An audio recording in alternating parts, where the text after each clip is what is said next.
बिल्कुल, मैं जहां तक जितना मेरा अनुमान है, मैं अपने अनुमान से कह रहा। वैसे नाम भी है क्या? नहीं, मेरा नहीं, मैं आपसे कह रहा कि मेरे अनुमान है कि वही मुख्यमंत्री रहेंगे। लेकिन अभी हमारे जो प्रभारी है, ऑब्जर्वर है, वो आ रहे हैं अभी उसमें आर्मी विधायक दल जी, क्या मंत्रिमंडल में फेरबदल होगा? तो ये बहुत इंपॉर्टेंट है कि देखिए निश्चित रूप से रहेंगे, लेकिन जो ऑब्जर्वर हैं जो वो क्या कहते हैं, कहीं ना कहीं ये कहना है कि ऐसा नहीं है कि मनोहर लाल का नाम को एकदम से, हाँ, लेकिन जब ऑब्जर्वर लगाए जाते हैं तो कहीं ना कहीं वो वहां पर एक पॉइंट उठता है और लगातार काफिला जो है मंत्रियों का, विधायकों का, वो यहाँ पर आपको नजर आएगा। विधानसभा चुनाव में भी ज्यादा देर नहीं है उमेश, ऐसे में विधायकों का मन टटोलना बहुत जरूरी है। यही डैमेज कंट्रोल कहलाता है कि 6 महीने, करीब 6 महीने बाद आपके विधानसभा चुनाव आ जाएंगे, तो उससे पहले अपने ही पार्टी के विधायकों का मन टटोलना बहुत जरूरी है कि क्या कोई और भी हो सकता है, क्या एंटी इनकम्बेंसी है इस चेहरे के ऊपर हम दांव खेल सकते हैं, जिससे इस एंटी इनकम्बेंसी का डैमेज कंट्रोल हो जाए,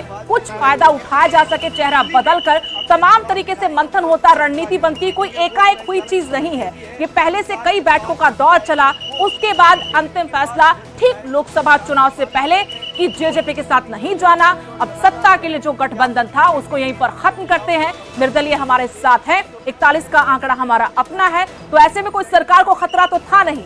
अब जो नुकसान की बात है, नफा नुकसान तोला जाएगा, उसके हिसाब से कैबिनेट बनेगी और मुख्यमंत्री को कमान की कौन चेहरा होगा। गगन, बिल्कुल, मुख्यमंत्री को कमान और मनोहर लाल खट्टर का वो चेहरा, जैसा उमेश भी कह रहे हैं, विधायक भी कह रहे हैं, पूर्व मंत्री भी कह रहे हैं कि ये चेहरा ऐसा है कि इस पर सब लोग तैयार हो जाते हैं। ये चेहरा ऐसा है जिसके बारे में सभी विधायकों को भी पता है कि प्रधानमंत्री के कितना नजदीक रहे हैं। पीएम खुद जिक्र कर रहे थे कि मैं बाइक पर पीछे बैठता था, मनोहर लाल खट्टर बाइक चलाते थे, हम लोग गुरुग्राम से रोहतक आते थे या रोहतक से गुरुग्राम जाते थे और प्रचार करते थे। तो उस वक्त के साथी और प्रधानमंत्री याद रखते हैं। तो कहीं ना कहीं बीजेपी के विधायक भी ये जानते हैं कि ये चेहरा ऐसा है जिसके जरिए केंद्र सरकार तक या प्रधानमंत्री तक पूरे राज्य की पार्टी की अप्रोच एक रहती है। हालांकि खुद से भी केंद्रीय नेतृत्व जो होता है वो इस बात का ध्यान रखता है, लेकिन एक निजी रिश्ता जब बना होता है तो उस चीज की अहमियत अलग होती है। दूसरी बात सुदेश जो समझने वाली है कि दुष्यंत चौटाला डिप्टी सीएम थे, जेजेपी समर्थन वापस दे चुकी है।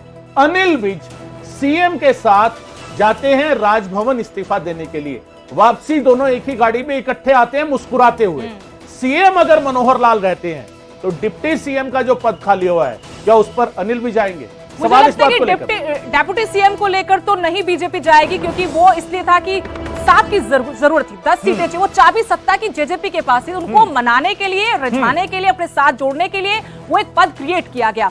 उसके अलावा तो कैबिनेट उनके पास है, गृह मंत्री हैं वो, रहे हैं वो। तो मुझे लगता है कि एक बात है उनके साथ बैठने में, पिछले लंबे अरसे से हम लगातार देख रहे हैं, जब से बीजेपी की सरकार हरियाणा में है, मनोहर लाल खट्टर और अनिल विज के बीच में खींचतान बहुत